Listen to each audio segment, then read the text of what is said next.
नमस्कार, डेली 24 भारत देख रहे हैं आप। मैं हूं आपके साथ अनीता शर्मा। शुरुआत करते हैं उत्तर प्रदेश की बड़ी खबरों से। बिहार विधानसभा चुनाव को लेकर एनडीए के समर्थन में यूपी के सीएम योगी आदित्यनाथ ने सिवान के रघुनाथपुर में जनसभा को संबोधित किया। उन्होंने ओसामा और शहाबुद्दीन का नाम लिए बिना ही कहा है कि मुझे आश्चर्य हुआ जब रघुनाथपुर आया। आरजेडी ने यहां से जो प्रत्याशी दिया है वो अपनी खानदानी आपराधिक पृष्ठभूमि के लिए पूरा क्षेत्र नहीं पूरे देश और दुनिया में कुख्यात रहा है।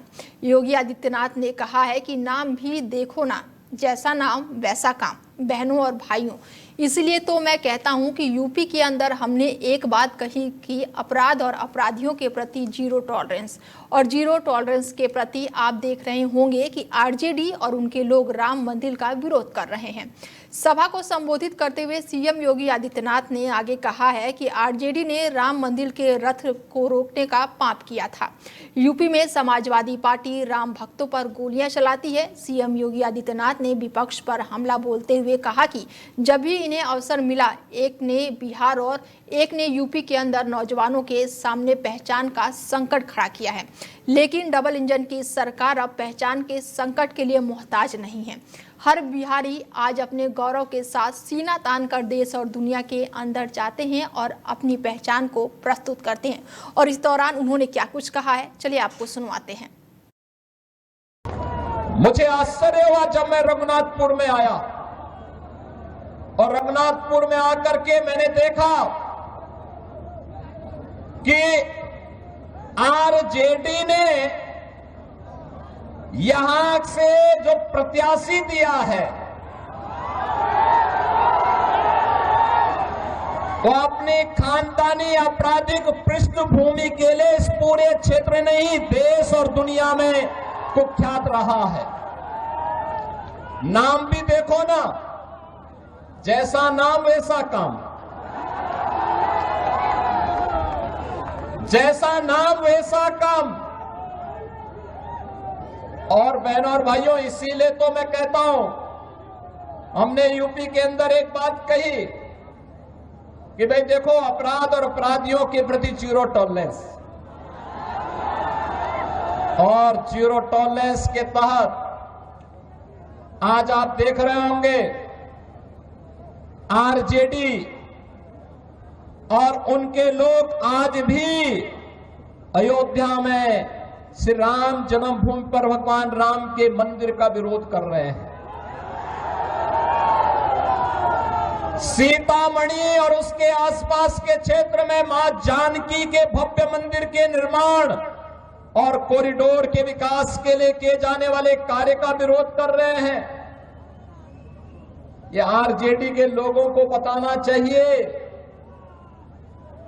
अयोध्या में श्री राम जन्मभूमि पर भव्य राम मंदिर का निर्माण होने के पहले उत्तर प्रदेश की डबल इंजन की सरकार ने प्रधानमंत्री मोदी जी के नेतृत्व में अयोध्या में राजर्षि दशरथ जी के नाम पर मेडिकल कॉलेज का निर्माण पहले किया।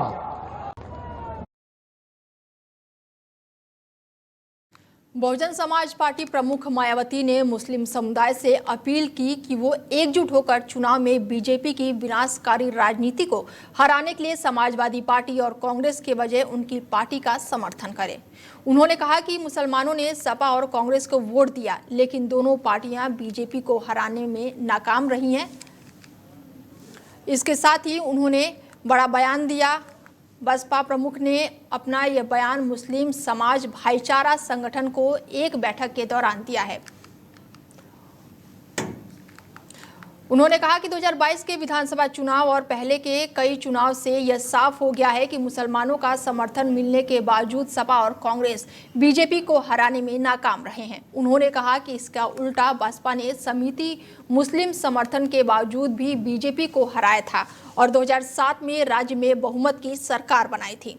बीएसपी प्रमुख मायावती ने लखनऊ में पार्टी के स्टेट कार्यालय में मुस्लिम भाईचारा संगठन की विशेष बैठक बुलाई और इस बैठक में मायावती ने एमडी फैक्ट यानी कि मुस्लिम दलित को मजबूत करने पर जोर दिया और इस दौरान बसपा के नेताओं को अखिलेश यादव की तर्ज पर नीली टोपी पहनाई गई थी।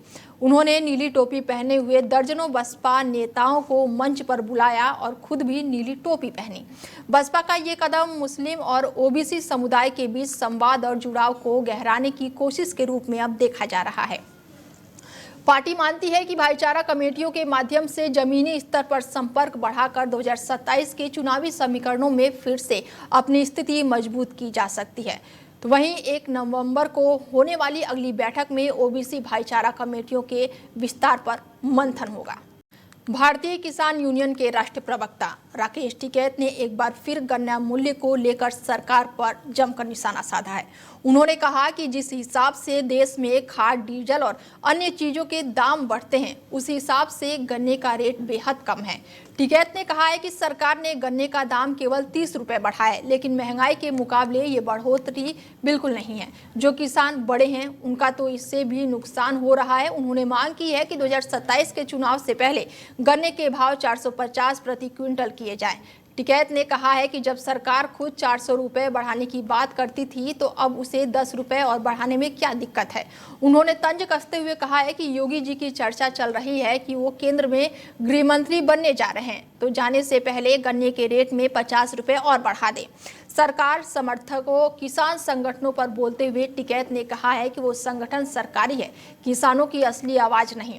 मुजफ्फरनगर स्थित अपने आवास पर पत्रकारों से बातचीत में उन्होंने कहा कि अगर किसानों की अनदेखी जारी रही तो आने वाले समय में आंदोलन से सरकार को जवाब देना होगा। अरे भाई, जबरदस्ती को आना तो भाई कह लो, महंगाई बहुत बढ़ रही, किसानों पर बज रही लाठी। खाद के मामले में जिस हिसाब से खाद के दाम बढ़ रहे हैं, महंगाई बढ़ी, पैसे कम हैं। और जो इन्होंने कोई कहावत है कि 400 के पार करेंगे, थोड़ा सा सारा और लगा देते 10 रुपए का तो 400 के पार हो जाते, देश में नंबर 1 में आ जाते। और वो कुछ 40 का अगले साल बढ़ा दो तो ये 450 चला जाएगा। इलेक्शन से पहले चलो जो कुछ हुआ हुआ, इलेक्शन से पहले भाई 50 रुपए और बढ़ा दो, इसमें तो 450 कर दो, इसे 27 से पहले एक झटका सा और मार दो। आपकी अरे भाई, जबरदस्ती को आना तो भाई कह लो, महंगाई बहुत बढ़ रही, किसानों पर बज रही। सिद्धार्थनगर के पूर्व बीजेपी विधायक रघुवेंद्र प्रताप सिंह के मुस्लिम लड़कियों लाओ और नौकरी पाओ वाले वायरल बयान पर सपा सांसद जियाउर रहमान बर्क ने तीखी प्रतिक्रिया दी है। सांसद बर्क ने इस बयान को बेहद ही घटिया और भद्दा करार देते हुए कहा कि ऐसे व्यक्ति के खिलाफ संगीन धाराओं में मुकदमा दर्ज होना चाहिए ताकि वो जिंदगी भर बाहर ना आ सके। उन्होंने कहा कि ये बयान समाज को तोड़ने और नफरत फैलाने वाला है। एक और बीजेपी सरकार नारी सम्मान की बात करती है तो वहीं दूसरी ओर उनके नेता ऐसे भेदभावपूर्ण और शर्मनाक बयान देकर महिलाओं का अपमान कर रहे हैं। सपा सांसद ने कहा है कि मैं इस बयान की जितनी कड़ी निंदा शब्दों में कर रहा हूं वो कम है। ऐसे लोगों की जगह समाज में नहीं बल्कि सलाखों के पीछे होनी चाहिए। जियाउर रहमान बर्क ने केंद्र सरकार और पुलिस प्रशासन से मांग की है कि इस मामले में तत्काल संज्ञान लेकर आरोपी के खिलाफ कड़ी कार्रवाई की जाए। मुझे अफसोस है कि ऐसा घटिया और भद्दा बयान दिया है और ऐसे व्यक्ति के खिलाफ, चाहे वो जैसे बताया मुझे कि वो विधायक भी रहे पहले, ऐसे व्यक्ति के खिलाफ संगीन धाराओं के अंदर मुकदमा दर्ज होना चाहिए और ऐसी धाराएं लगे कि ये जिंदगी भर बाहर नहीं आए। जो ऐसे समाज को तोड़ने की बात करें और ऐसे खुले, एक तरफ बीजेपी नारी सम्मान की बात करती है और दूसरी तरफ नारियों के साथ ऐसा भेदभाव और ऐसा भद्दा बयान, ये दर्शाता है कि इनकी सोच कैसी है। और जो घटिया ये बयान दिया है उन व्यक्ति के खिलाफ मुकदमा दर्ज ऐसी धारा में हो कि वो जिंदगी भर बाहर से नहीं निकले। मैं इस बयान की जितने कड़े शब्दों में निंदा करूं वो कम ही कम है और मैं चाहता हूं कि ऐसे लोग जो समाज में और नारी का सम्मान नहीं कर सकते, ऐसे लोगों को बाहर नहीं बल्कि ऐसे लोगों की जगह सलाखों के पीछे होना चाहिए। लखनऊ के काकोरी समुदाय स्वास्थ्य केंद्र में लापरवाही का मामला सामने आया है। बता दें कि प्रसव के बाद भर्ती हुए श्रावस्ती को स्टाफ ने गलती से एक्सपायरी ग्लूकोज चढ़ा दी। ग्लूकोज लगते ही महिला की हालत बिगड़ गई और मुंह से झाग निकलने लगा। परिजनों के हंगामे के बाद से उसे गंभीर हालत में क्वीन मेरी अस्पताल में भर्ती किया गया। मुख्य चिकित्सक अधिकारी ने मामले की गंभीरता को देखते हुए 3 सदस्यीय जांच कमेटी का गठन किया है। जांच रिपोर्ट के आधार पर कार्रवाई करते हुए स्टाफ नर्स को प्रशासनिक आधार पर काकोरी सीएचसी से बिहाटा सीएचसी स्थानांतरित किया गया है, तो वहीं चीफ फार्मासिस्ट और ओटी इंचार्ज स्टाफ नर्स को कठोर चेतावनी जारी की गई है और भविष्य में ऐसी लापरवाही न दोहराने के निर्देश भी दिए गए हैं। फिलहाल मरीज की स्थिति अब सामान्य बताई जा रही है।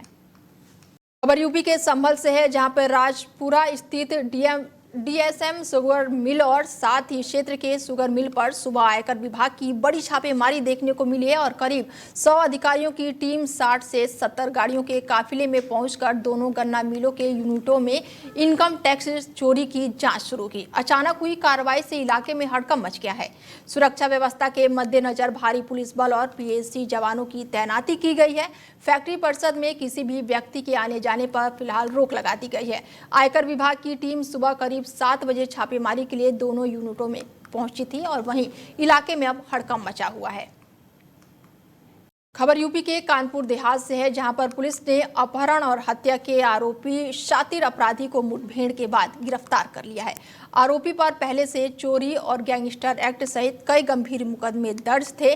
पुलिस के अनुसार आरोपी ने एक युवक का अपहरण कर अपनी कार में उसकी हत्या कर दी थी और शव को नेशनल हाईवे किनारे फेंक दिया था। इसके साथ ही पुलिस चेकिंग अभियान चला रही है और तभी संदिग्ध कार को रोकने का प्रयास किए हैं। पुलिस को देखकर आरोपी ने भागने की भी कोशिश की और फायरिंग भी शुरू कर दी। पुलिस ने जवाबी कार्रवाई की और जिसके बाद से आरोपी के पैर में गोली लग गई, जिससे वो गंभीर रूप से घायल हो गया। पुलिस ने मौके पर ही शातिर अपराधी को फिलहाल गिरफ्तार कर लिया है और आगे की कार्रवाई शुरू कर दी है। देखिए, दिनांक 27/28 10:25 की रात्रि में कानपुर इटावा हाईवे पर एक प्रदीप संदीप जो कि अंगदपुर रहने वाला था का शव प्राप्त हुआ था। प्रदीप की हत्या के संबंध में थाना बरौर पर अभियोग पंजीकृत किया गया।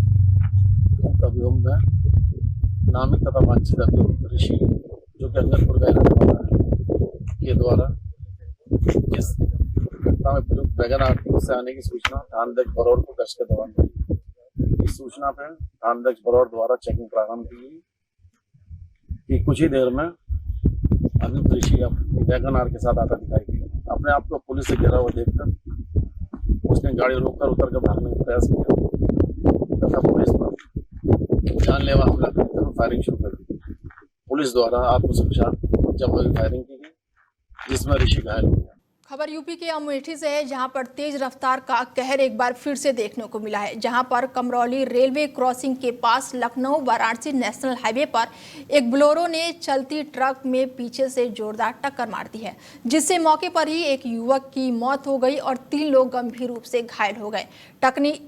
टक्कर इतनी जबरदस्त थी कि बोलेरो बुरी तरह से क्षतिग्रस्त हो गई, जबकि स्थानीय लोगों की मदद से घायलों को तुरंत ही ट्रामा सेंटर पहुंचाया गया है, जहां से गंभीर हालत में 2 लोगों को लखनऊ ट्रामा सेंटर रेफर किया गया है।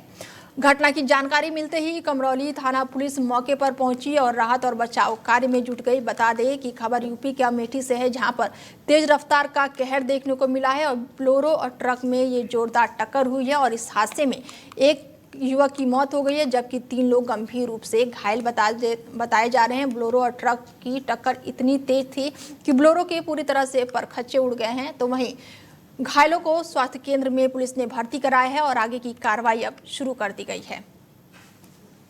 खबर यूपी के बलरामपुर से है, जहां पर वन क्षेत्र से 2 शिकारियों को एसएसबी और वन विभाग की संयुक्त टीम ने गिरफ्तार किया है, जबकि 6 अन्य शिकारी मौके से फरार हो गए और ये कार्रवाई अंतर्राष्ट्रीय सीमा से सटे जंगल क्षेत्र में सूचना के आधार पर की गई है। जब सशस्त्र सीमा बल की नौविहीन एक एफ समन्वय पहुंची थी, पता चला कि शिकारी काफी सक्रिय हैं और सूचना मिलते ही टीम ने संयुक्त पेट्रोलिंग शुरू की, जिसके दौरान शिकारियों ने भागने की कोशिश की, लेकिन 2 को सीमा स्तंभ संख्या 607 के पास, जो कि सीमा से लगभग 7.5 किलोमीटर भारत की ओर स्थित है, उसे दबोच लिया गया। गिरफ्तार शिकारियों के पास से सुअर का मांस, शिकार के औजार और एक मोटरसाइकिल और एक साइकिल भी बरामद की गई है।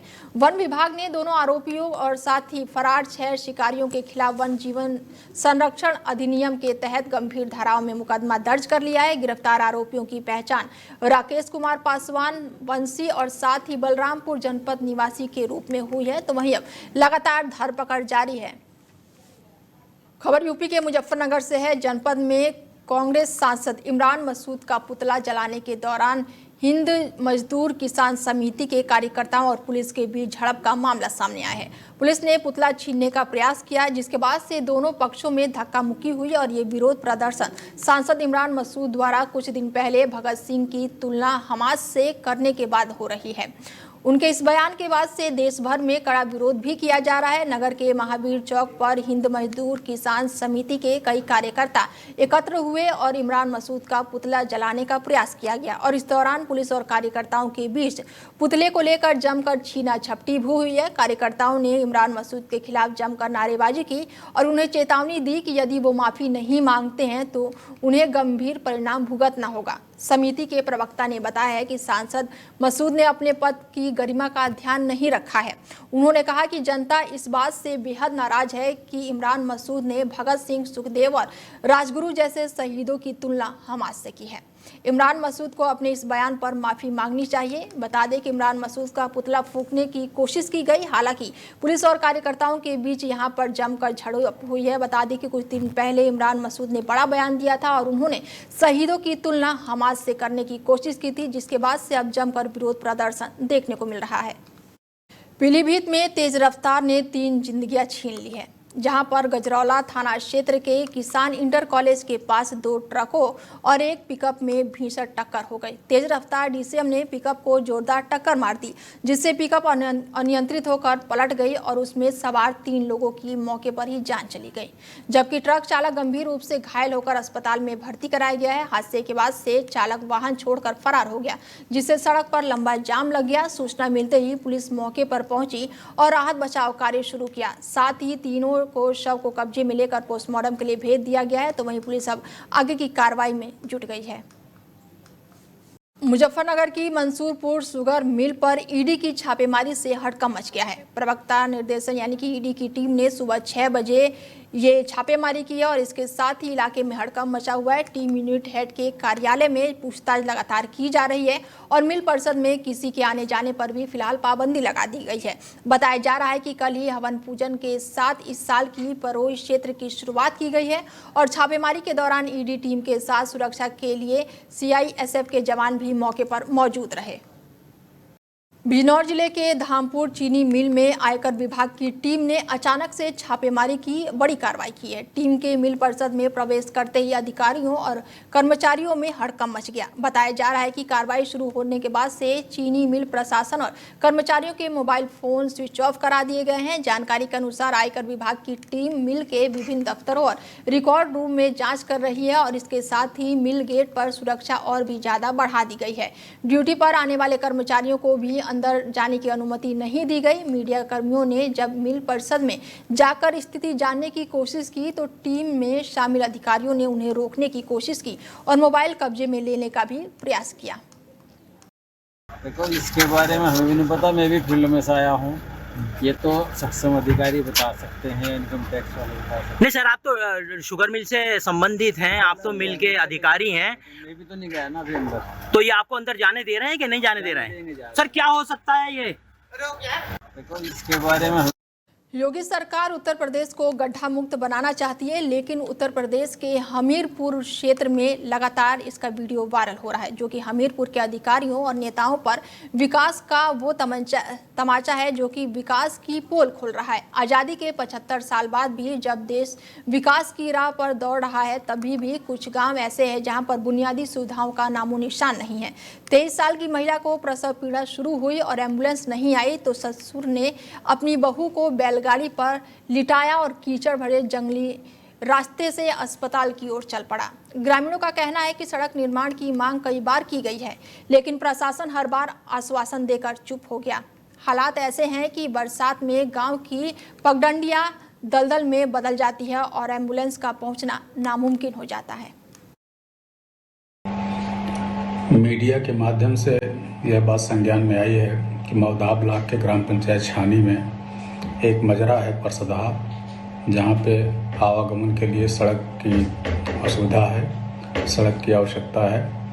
इसके संबंध में जांच कराई गई और खंड विकास अधिकारी द्वारा बताया गया कि इसको कार्य योजना में ले लिया गया है और इस सड़क पर मिट्टी का काम बारिश के पहले कराया गया था। बारिश समाप्त होने के बाद पक्का काम कराने के लिए कार्य योजना में शामिल किया गया है और अभी वहाँ बारिश के नाते कीचड़ वगैरह है। जैसे ही कीचड़ समाप्त होगा उसमें पक्का काम आरंभ कर दिया जाएगा। क्या नाम है दादा आपका? कृष्ण कुमार, कहाँ के रहने वाले? छानी प्रसाद वडेरा। कल बैलगाड़ी से आप अपनी बहू को लेके गए थे, क्या दिक्कत आ गई थी? अरे बहुत दिक्कत आई। क्या सड़क वगैरह नहीं बनी क्या? नहीं जी। कितने साल हो गए लगभग? लगभग 70 साल कम नहीं। मतलब आज़ादी के बाद से कभी सड़क बनी ही नहीं? कभी नहीं। तो किसी से शिकायत करा? सर शिकायत की है और हमीरपुर तक गए, वहाँ कोई सुनाई नहीं। अच्छा, कभी कोई बीमार पड़ता हुआ, अक्सर ऐसी समस्याएं आती होंगी, कभी एम्बुलेंस आ पाती है? नहीं जी, नहीं आ पाती। तो ऐसे में क्या करते हैं? बैलगाड़ी की व्यवस्था, और कोई साधन नहीं। बैलगाड़ी से कहाँ तक जाते हैं? भटोरी। फिर एक के बाद साधन मिलता है। तो एम्बुलेंस में कॉल करते हैं, क्या बोलते हैं वो लोग? एम्बुलेंस के सर जैसे ऐसे मौसम गड़बड़ है तो कहते नहीं आ पाएंगे। ग्रेटर नोएडा वेस्ट में रहने वाले एक रिटायर इंजीनियर के साथ साइबर ठगों ने शेयर ट्रेडिंग में मोटा मुनाफा कमाने का झांसा देकर 1.30 करोड़ की ठगी कर ली है। ठगों ने पीड़ित को एक मोबाइल ऐप डाउनलोड करा के निवेश के नाम पर बार बार पैसे ट्रांसफर कराने को कहा। जानकारी के मुताबिक पीड़ित ने 22 बार में अलग अलग बैंक खातों में रकम जमा कराई, जिसकी कुल राशि करीब 1.5 करोड़ रुपए रही और ऐप में मुनाफे की राशि 5 करोड़ दिखाई जा रही थी, जिससे पीड़ित को विश्वास हुआ और उसका निवेश सही दिशा में जा रहा है। और लेकिन जब उसके पैसे निकालने की कोशिश की तो ठगों ने कहा कि निकासी के लिए और रकम जमा करानी होगी। बाद में ठगों ने संपर्क तोड़ दिया और तब जाकर रिटायर इंजीनियर को ठगी का एहसास हुआ। उसने तत्काल ही साइबर क्राइम थाने में FIR दर्ज कराई, जिसके बाद से पुलिस अब मामले की जांच पड़ताल में जुटी हुई है। फिलहाल बुलेटिन में मेरे साथ इतना ही, दीजिए इजाजत, नमस्कार। सत्ता की हर चाल पर हमारी नजर, जनता की आवाज सबसे पहले, सच की पड़ताल करेंगे हम। क्या छपा क्या छिपा, राजनीति के खेल का पर्दाफाश, जहां राजनीति को परखा जाता है जनता की कसौटी, राष्ट्रहित है हमारी प्राथमिकता, जहां बॉलीवुड की चमक भी सच्चाई से टकराती है। भारत पर।